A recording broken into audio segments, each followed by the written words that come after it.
Sumuko na sa mga otoridad si Kingdom of Jesus Christ founder Pastor Apollo Quiboloy. Ayon kay DILG Secretary Benhur Abalos, naaresto ito sa loob ng KOGC compound pasado 6 ng gabi nitong Linggo, September 8, 2024. Makikita sa larawan na ibinahagi ni Abalos sa social media na kasama ni Pastor si Attorney Israelito Torion, ang kanyang legal counsel. Kasalukuyan siyang nasa kustodiyan ng pulis sa Davao at nakataktang ipapadala sa Maynila para harapin na ang kaso nito. Ayon kay PNP Region 11 Regional Director, Police Brigadier General Nicolas Torre III, una pa lang malakas na ang kanilang kumpiyansa na nasa loob ng KOGC ang pastor. Nagpapasalamat naman si Torre sa mga taong tumulong na masakuti si Quiboloy, pero taliwas sa ulat na naaresto siya ng mga otoridad. Sinasabing sumuko daw ang pastor at hindi nahuli. Sa social media post si Davao City Mayor Baste Duterte, sinabi nitong sumuko umano si Quiboloy sa Intelligence Service of the Armed Forces of the Philippines o ISAFP. Anya sa post,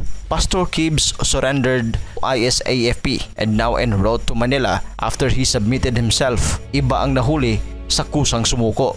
Yan ang paglilinaw ni Mayor Baste sa publiko.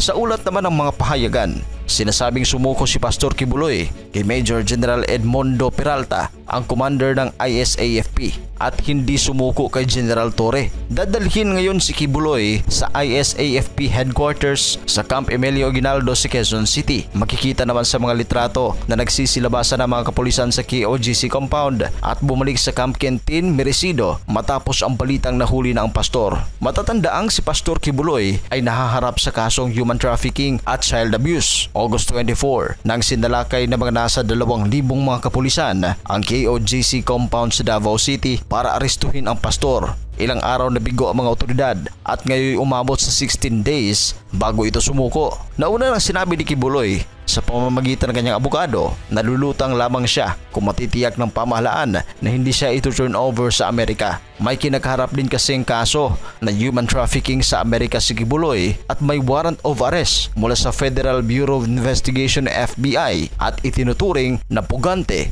o most wanted person. Sa ginawang raid ng pulisya, isang taga-suporta ni Pastor Quiboloy ang napaulat na namatay. Dahil sa rami ng mga lumusob na pulis ay nagkaroon ng tensyon sa pagitan ng mga taga-sunod ni Quiboloy at ng raiding team. Ang nasawing miyembro ng KOGC ay isang 50 anyos na lalaki na inatake umano sa puso nang isagawa ng mga operatiba ng pulisya ang raid. Magugunita na una nang nagsagawa ng raid ang mga otoridad upang arestuhin si Quiboloy, pero nabigo ang mga ito noong June 10, 2024.